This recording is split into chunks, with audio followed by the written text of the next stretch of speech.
Last episode में वैंगशेंग लिएना से कहता है कि तुम तो टांगसन के साथ आई थी, फिर उसके साथ बीस्ट को पहुंचाने क्यों नहीं गई। यह सुनकर लिएना कहती है कि ऐसे तो तुम भी टांगसन के फ्रेंड हो, फिर तुम उसके साथ क्यों नहीं गई। इस पर वैंगशेंग कोई भी जवाब नहीं दे पाता। वहीं टांगसन और शावू दूसरे बीस्ट को ढूंढ रहे होते हैं। वो उस बीस्ट की आवाज़ का पीछा करते हुए उस तक पहुंच जाते हैं। टांगसन उसके करीब जाने लगता है तो शावू उसे रोकती है और कहती है कि यह बीस्ट अभी बहुत एंग्री है, तुम्हारे हाथ में उसका बच्चा है, हो सकता है उसे लगे कि तुमने उसके बच्चे को पकड़ा है, इसलिए वो तुम पर अटैक भी कर दे। अभी के लिए तुम उसके बच्चे को जाने दो। टांगसन जैसे ही उस बच्चे को छोड़ता है तो वो अपनी मॉम के पास चला जाता है। वो दोनों बीस्ट वहाँ से चले जाते हैं और मौसम भी पहले जैसा हो जाता है। टांगसन और शाबू वहाँ से जाने लगते हैं, तभी ओसीके और होंगजुन भी वहाँ आ जाते हैं। टांगसन उन दोनों को लेकर वापस राय में आ जाता है, जहाँ मैंगली पहले से ही उन दोनों का वेट कर रहा था।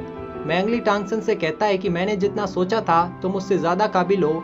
अगर तुम्हें हमारी टीम ज्वाइन करनी है तो तुम्हें क्राउन प्रिंस के साथी को मारना होगा, जिसकी वजह से सारी प्रॉब्लम क्रिएट हुई है। मा शियू अपनी मौत के बारे में सुनकर डर जाता है और कहता है कि मैंने जानबूझकर कुछ भी नहीं किया और तुमने मुझसे प्रॉमिस किया था कि तुम मुझे नहीं मारोगे।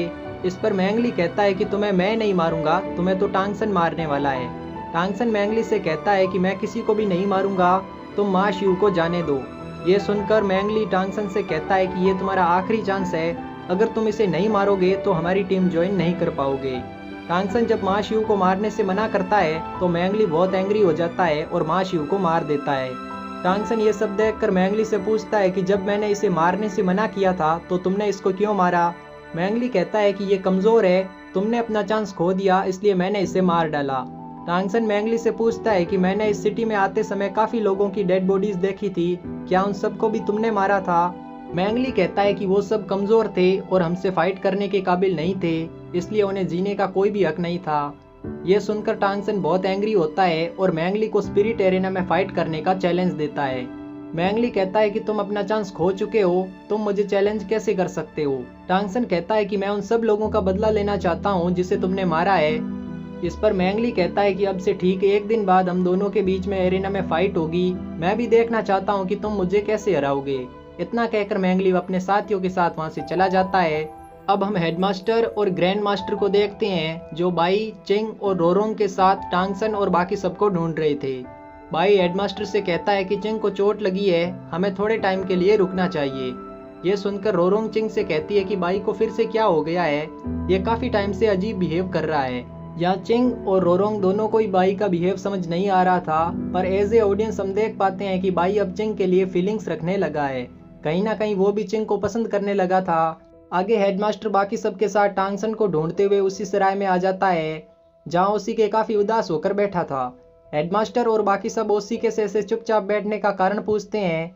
ओसी के डरते हुए कहता है कि फैन टीम के मेंबर यहाँ पर आए थे और उन्होंने मा शियू को मार दिया है। ग्रैंड मास्टर टांगसन के बारे में पूछता है, इस पर ओसी के कहता है कि वो यहाँ पर नहीं है। अब हम टांगसन को देखते हैं, जो शाबू के साथ जिस सिटी के उन लोकेशंस पर आया हुआ था जहाँ फैन टीम ने सब कुछ बर्बाद किया था। टांगसन शाबू से कहता है कि मैंने सोचा था कि मैं चियू का साथ दूंगा, चाहे वो कुछ भी करे, पर अब ऐसा नहीं है। मैं बस इतना चाहता हूँ कि इन सब के पीछे मेरे फादर ना हो, वो सबकी बेवजह जान ले रहे हैं। शाबू कहती है कि जितना मैंने तुम्हारे फादर के बारे में तुमसे सुना है, उससे मैं इतना तो जानती हूँ कि तुम्हारे फादर किसी को भी हार्म नहीं पहुँचाएंगे। इस पर टांगसन कहता है कि अगर इन सब के पीछे मेरे फादर है तो मैं उन्हें रोकूंगा और उनका सामना करूंगा। टांगसन यहाँ अपने फादर का सामना करने का तो कह देता है, पर मन ही मन उसे इस बात का काफ़ी डर भी था कि चियू का मास्टर उसके फादर ना हो। टांगसन और ज़्यादा स्ट्रॉन्ग होने व तियानडोउ सिटी जाने का कहता है। इस पर शावू भी उसके साथ चलने का कहती है और हमेशा की तरह टांगसन इस बार भी मना नहीं कर पाता।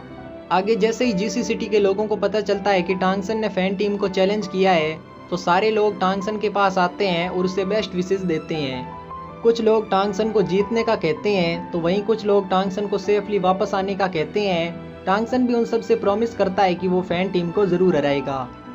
अब ग्रैंड मास्टर हेडमास्टर के पास आता है और कहता है कि मैंने यहाँ के लोगों से फैन टीम के बारे में पता लगाया है। हेडमास्टर कहता है कि जहाँ तक मुझे पता है उन सब के पास 4-4 स्पिरिट रिंग्स है, टांगसन उनसे फाइट नहीं कर सकता। इस पर ग्रैंड मास्टर कहता है कि उन सब के पास स्पिरिट रिंग ज़रूर है, पर उनमें से किसी के भी पास ट्रेनिंग और स्किल नहीं है। आगे ग्रैंड मास्टर सभी स्टूडेंट को टांगसन और फैन टीम के फाइट के बारे में बताता है। वो सभी स्टूडेंट से कहता है कि मेरे पास एक अच्छी खबर है और एक बुरी खबर है। बुरी खबर ये है कि टांगसन अकेले उनसे फाइट नहीं कर सकता, अगर वो ऐसा करता है तो उसकी जान को खतरा है। वहीं अच्छी खबर ये है कि चैलेंज सिर्फ टांगसन ने दिया है, इसलिए तुम सबको कोई भी हार्म नहीं पहुंचाएगा। अब ये डिसीजन तुम लोगों पर है कि तुम लोग टांगसन का साथ दोगे या अपनी जान बचाओगे। ग्रैंड मास्टर के जाने के बाद बाई सबसे कहता है कि हमें फाइट में हिस्सा लेने की कोई भी ज़रूरत नहीं है, हमारे लिए यही अच्छा होगा कि हम यहीं पर रुकें। यह सुनकर होंगजुन काफ़ी नाराज़ होता है, वो बाई पर एंग्री भी होता है, पर बाई बिना कुछ कहे वहाँ से चला जाता है। आगे टांगसन और शाबू एक ब्लैक स्मिथ की दुकान पर आते हैं। टांगसन ब्लैक स्मिथ से वहाँ फॉर्जिंग करने का कहता है। ब्लैक स्मिथ बिना कुछ कहे वहाँ से चला जाता है। टांगसन को समझ नहीं आता कि ब्लैक स्मिथ बिना कुछ कहे क्यों चला गया। तभी वो ब्लैक स्मिथ एक बॉक्स लेकर आता है जिसमें बहुत सारा आयरन था। टांगसन उस आयरन के पैसे देने का कहता है, जिस पर वो ब्लैक स्मिथ कहता है कि मुझे पैसे नहीं चाहिए, मैं बस इतना चाहता हूँ कि तुम फैन टीम को हराओ। इधर बाई होंगजुन को लेकर सराय से बाहर आता है। होंगजुन अभी भी बाई से काफ़ी नाराज़ था। बाई उससे कहता है कि टांगसन की ब्लू सिल्वर ग्रास और तुम्हारी फायर स्पिरिट मिलकर भी फैन टीम को नहीं हरा सकती, इसलिए मैं भी तुम्हारे साथ फैन टीम से फाइट करूंगा। सराय में मैंने सबसे वहीं रुकने का कहा था, क्योंकि अगर वो सब हमारे साथ फाइट करते तो उनकी जान को भी खतरा था, और श्रेयक अकेडमी की टीम का लीडर होने के कारण मैं उनकी जान को खतरे में नहीं डाल सकता। अब होंगजुन और बाई वहाँ से जाने लगते हैं, तभी चिंग भी वहाँ आ जाती है और उनके साथ चलने का कहती है। इधर टांगसन एक वेपन बनाने लगता है। वेल, इसे आप एक टाइप का क्रॉसबो भी मान सकते हैं। टांगसन वैसे ही 6 और क्रॉसबो बनाने का कहता है। शाबू इसका कारण पूछती है तो टांगसन कहता है कि अगर मैं फैन टीम से फाइट करते टाइम हार जाता हूँ तो तुम ये वेपन बाई और बाकी सबको दे देना, जिससे रॉयल एकेडमी की तरफ से फाइट करते टाइम उनके पास भी कुछ एडवांटेज हो। आगे टांगसन शाबू के साथ वापस सराय में आ जाता है। तभी बाई और बाकी सब भी टांगसन के पास आते हैं और फैन टीम से फाइट करने का कहते हैं। टांगसन बाई से कहता है कि मैं फैन टीम से अकेले भी फाइट कर सकता हूँ, तुम लोगों को मेरे साथ एरिना में आने की कोई भी ज़रूरत नहीं है। होंगजुन टांगसन से कहता है कि तुमने कभी भी हमें अकेला नहीं छोड़ा है, फिर आज हम तुम्हें कैसे छोड़ देंगे। अब यहाँ एक एक करके सभी लोग कोई ना कोई कारण बताकर टांगसन के साथ फाइट करने का कहते हैं। टांगसन भी उन सबको अपने साथ देख बहुत खुश होता है। यहाँ हेडमास्टर और ग्रैंड मास्टर छुपकर इन सब की बातें सुन रहे होते हैं। हेडमास्टर ग्रैंड मास्टर से कहता है कि अब श्रेयक अकेडमी की भी एक टीम है, ये सब लोग टीम वर्क के बारे में जान चुके हैं। अब ग्रैंड मास्टर उस सराय का मेन्यू निकालता है और उनमें से 2-3 डिशेस के बारे में बताता है। हेडमास्टर कहता है कि ये काफ़ी सस्ती है और हमारे बजट में भी है। यहाँ ग्रैंड मास्टर एकदम से पार्टी चेंज करते हुए कहता है कि इन डिशेस को छोड़कर बाकी सब का ऑर्डर कर दो। ये सुनकर हेडमास्टर, जो अभी बहुत हंस रहा होता है, अचानक से ही चुप हो जाता है। अब टांगसन सभी को अपने बनाए वेपन देता है और कहता है कि जब हम लोग फैन टीम से फाइट करेंगे तो वो लोग इस वेपन पर नोटिस नहीं करेंगे। हमारे पास एक ही चांस है जिससे हम उन्हें हरा सकते हैं। रोरोंग उस वेपन के बारे में पूछती है तो टांगसन कहता है कि ये मेरे फादर ने मुझे बनाना सिखाया था। यहाँ बाई टांगसन से कहता है कि मुझे पहले लगता था कि तुम्हारी स्किल फाइट के टाइम काम नहीं आ सकती, पर आज तुमने मुझे गलत साबित कर दिया है। अगले दिन हेडमास्टर सारे स्टूडेंट से कहता है कि मैं तुम्हारी फाइट ज्वाइन नहीं कर सकता, इसलिए तुम्हारा फ्यूचर तुम्हारे हाथ में है।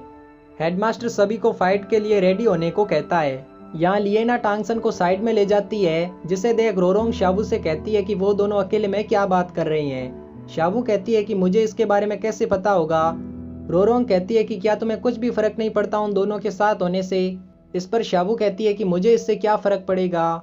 वेल, यहाँ शाबू को पता नहीं होता कि उसे क्या रिएक्ट करना चाहिए, क्योंकि उसे तो फीलिंग्स के बारे में कुछ पता ही नहीं था। लिएना टांगसन से कहती है कि तुम फैन टीम से फाइट मत करो, इससे तुम्हारी जान को भी खतरा है। टांगसन कहता है कि अगर सब तुम्हारी तरह ही सोचने लगे तो ये सिटी कुछ ही दिनों में नष्ट हो जाएगी।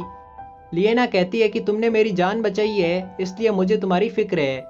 इस पर टांगसन कहता है कि अगर मैं उनसे फाइट नहीं करता हूँ तो वो कई बेकसूर लोगों को मार देंगे। इतना कहकर टांगसन वहाँ से चला जाता है।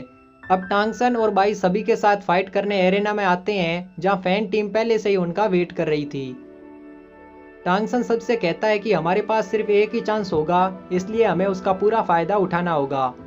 मैंगली टांगसन से कहता है कि तुम चाहो तो अभी भी हमारी टीम ज्वाइन कर सकते हो। टांगसन अब भी कोई जवाब नहीं देता और फाइट करने का कहता है। अब यहाँ फाइट शुरू होती है। सबसे पहले ओसीके और रोरोंग वहाँ बहुत सारा स्मोक करते हैं और शाबू व चिंग फैन टीम पर अटैक करती है, पर फैन टीम इसके लिए पहले से ही तैयार थी। वो उनके अटैक से बच जाती है। अब वैंगशेंग और बाई में फाइट होती है। इन दोनों की स्पिरिट टाइगर थी। बाई बड़ी आसानी से वैंग शेंग को हरा देता है। बाई फिर से वैंग शेंग पर अटैक करने लगता है, तभी मैंगली बीच में आ जाता है। वो बाई पर अटैक करके उसे दूर फेंक देता है। चिंग बाई का बदला लेने के लिए मैंगली से फाइट करने लगती है, पर मैंगली उसे भी हरा देता है। इसी के साथ एपिसोड 23 का एक्सप्लेनेशन यही एंड होता है। एपिसोड 24 का एक्सप्लेनेशन अगले सैटरडे तक अपलोड हो जाएगा। आई नो ये टाइम बहुत ज़्यादा है, पर मेरे पास भी अभी टाइम की बहुत ज़्यादा कमी है। I hope you will understand my situation. शिए शिए शोगन।